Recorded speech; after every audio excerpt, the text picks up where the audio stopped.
اعوذ باللہ من الشیطان الرجیم۔ پناہ مانگتا ہوں میں اللہ کی شیطان مردود سے۔ بسم اللہ الرحمن الرحیم۔ شروع اللہ کے نام سے جو بڑا مہربان نہایت رحم والا ہے۔ باٹم لائن کے ناظرین کرام، السلام علیکم۔ محترم ناظرین، ہم اپنی آج کی ویڈیو میں حضور غوث پاک سرکار رحمت اللہ تعالی علیہ آپ کے سامنے پیش کریں گے، جو یقیناً آپ کے لیے دلچسپی کا باعث ہوگا۔ ناظرین، تحفۃ القادیہ کے صفحہ نمبر 70 پر شیخ ابو البرکات کے خادم ابو الاشائر سے منقول ہے کہ میں نے شیخ ابو البرکات سے سنا، وہ فرماتے ہیں کہ سیدنا عبد القادر جیلانی رحمت اللہ تعالی علیہ کے اذن کے بغیر کوئی ولی ظاہر و باطن میں تصرف نہیں کر سکتا۔ ایک ایسے ولی اللہ ہیں کہ ان کو انتقال کے بعد بھی عالم میں ایسا ہی تصرف دیا گیا ہے جیسا کہ انتقال سے پہلے حیات ظاہری میں تھا۔ بغداد شریف سے دور دراز کے علاقہ میں ایک تاجر رہا کرتا تھا جو سیدنا غوث اعظم رحمت اللہ تعالی علیہ کا بے حد عقیدت مند تھا، اور اس نے یہ عزم کر رکھا تھا کہ سیدنا غوث اعظم رحمت اللہ تعالی علیہ کے دست اقدس پر براہ راست بلا واسطہ بیعت کر کے غلامی اور مریدی کا شرف حاصل کرے گا۔ مصروفیات کی وجہ سے وہ 40 سال تک آپ کی خدمت میں حاضر نہ ہو سکا۔ آخر آپ رحمت اللہ تعالی علیہ کی زیارت کے لیے سفر طے کر کے بغداد شریف پہنچا تو علم ہوا کہ سیدنا غوث اعظم رحمت اللہ تعالی علیہ کا وصال ہو چکا ہے۔ اپنی مراد پوری نہ ہونے کا اس کو اس قدر صدمہ پہنچا کہ اس نے اپنے آپ کو ہلاک کرنے کی ٹھانی۔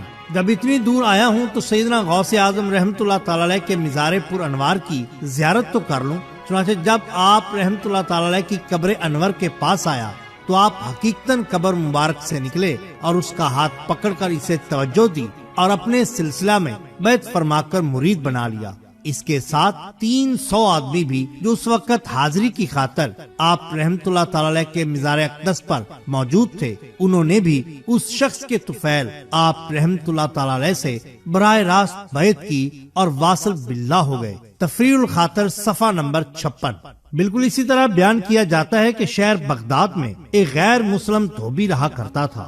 وہ شہر بھر کے کپڑے اکٹھے کرتا، پھر اس کو دھوتا اور کچھ پیسے کماتا۔ اس طرح سے اس کی زندگی گزر بسر ہو رہی تھی۔ وہ اکثر لوگوں کو حضور غوث پاک سرکار رحمت اللہ تعالی علیہ کی خدمت عالیہ میں واز سنتے ہوئے دیکھتا اور کبھی کبھار تھوڑی دیر کے لیے رک کر واز سن بھی لیتا۔ اس کے دل پر حضور غوث پاک سرکار رحمت اللہ تعالی علیہ کی پند و نصیحت کا گہرا اثر ہوا اور وہ دل سے آپ رحمت اللہ تعالی علیہ سے محبت کرنے لگا۔ اب وہ باقاعدہ واز سنتا مگر اسلام لانے کے لیے کتراتا تھا، کیونکہ اس کے اہل خانہ اس کو کبھی بھی اس کی اجازت نہ دیتے کہ وہ اپنے آبائی مذہب کو چھوڑ کر نیا مذہب اختیار کرے۔ آخر جب محبت کی آگ بھڑک بھڑک کر بڑھتی گئی تو یہ لوہا سونا اور سونا کندن بننے کے لیے حاضر خدمت غوث اعظم پیر دستگیر پیران پیر رحمت اللہ تعالی علیہ کی خدمت میں حاضر ہوا۔ واز جاری تھا، جیسے ہی واز ختم ہوا وہ آگے بڑھا۔ سرکار جیلان رحمت اللہ تعالی علیہ نے فرمایا، مجھے علم ہے تم کیا ہو اور کیا چاہتے ہو۔ اس طرح سے وہ 60 برس کا نو مسلم حضور غوث اعظم سرکار رحمت اللہ تعالی علیہ کے دست حق پرست پر ایمان لے آیا اور سرکار کا دھوبی بن گیا۔ شومیہ قسمت یہ ہوئی کہ وہ بیچارہ دھوبی چند دن بعد ہی اللہ تعالیٰ کو پیارا ہو گیا۔ نہ ٹھیک سے شریعت سمجھ سکا، نہ قرآن پڑھ سکا۔ ابھی تک زیر مکتب حضور غوث اعظم سرکار ہی تھا کہ دنیا سے دانا پانی اٹھ گیا۔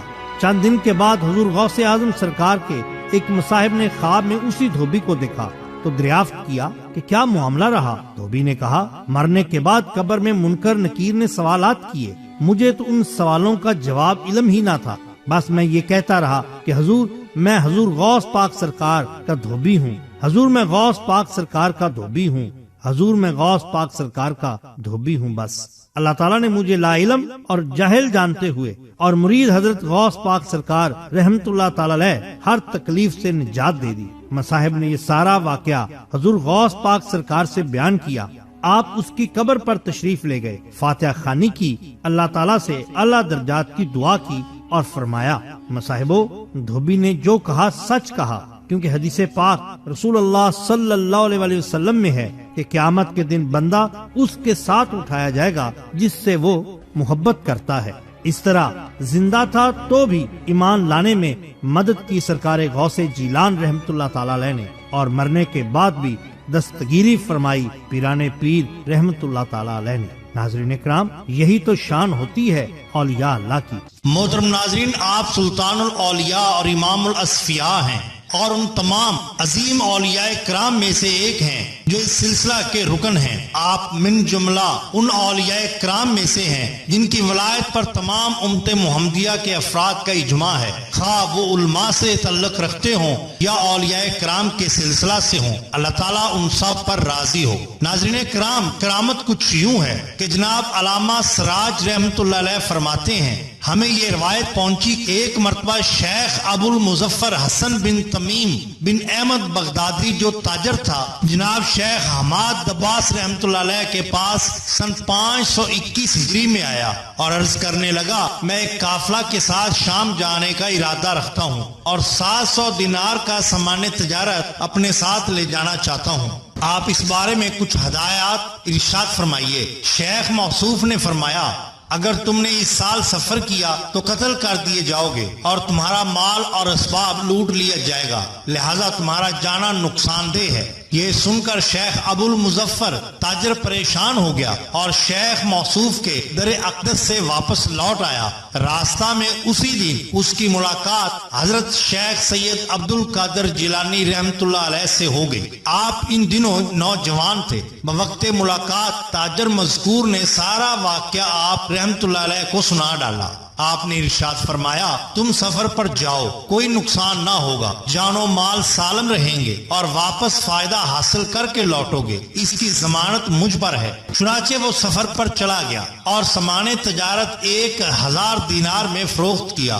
رقم لے کر سکائیہ حلب میں کسی ضرورت اور حاجت کی خاطر رک گیا اور واپسی پر 1000 دینار وہیں بھول آیا۔ اپنی رہائش گاہ پر واپس آیا اور سو گیا۔ خواب میں دیکھتا ہے کہ کچھ عربی لوگوں نے قافلہ میں لوٹ مار مچا دی ہے اور قافلہ والوں کو مارا پیٹا ہے۔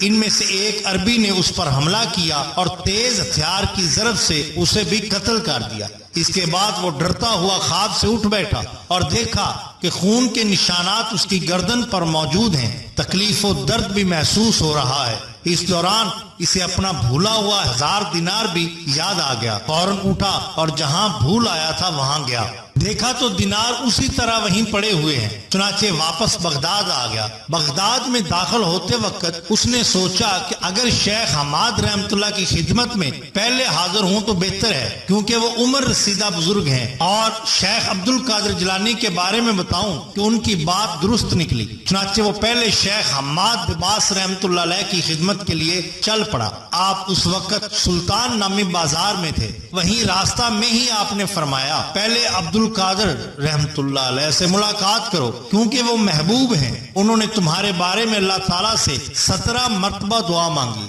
بالآخر اللہ تعالیٰ نے ان کی دعا قبول کر لی اور تمہارے مقدر میں جو تمہارا قتل ہونا لکھا ہوا تھا اسے حالت خواب میں قتل ہونے میں تبدیل کر دیا، اور جو تمہارا مال اور اسباب لوٹا جانا مقدر ہو چکا تھا اسے بھول میں تبدیل کر دیا۔ چنانچہ تاجر مذکور جناب شیخ عبد القادر جیلانی رحمت اللہ علیہ سے ملنے چلا آیا۔ آپ نے اسے بغیر پوچھے فرمایا، شیخ حماد نے تو 17 مرتبہ تمہیں دعا کا کہا تھا، مجھے معبود برحق کی قسم، میں نے اللہ تعالیٰ سے 17 مرتبہ کر کے 70 مرتبہ دعا مانگی، حتیٰ کہ وہ کچھ ہوا جو انہوں نے بیان کیا، یعنی کہ اللہ تعالیٰ نے اس تاجر کی تقدیر تبدیل کر دی۔ ناظرین اکرام، یہ ہوتی ہے اولیاء اللہ کی شان۔ ناظرین اکرام، ہم ہر ماہ لنگر چشتیہ کا انتظام کرتے ہیں، جس میں دوست احباب اپنی حیثیت کے مطابق حصہ ڈالتے ہیں۔ اگر آپ بھی لنگر چشتیہ میں اپنا حصہ ڈالنا چاہتے ہیں تو درج ذیل نمبر پر صرف 50 روپے کا جائز کیش کرا کر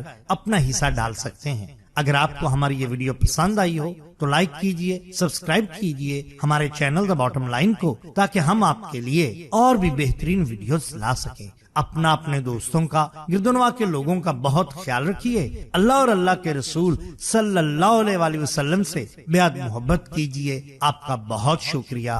اللہ حافظ۔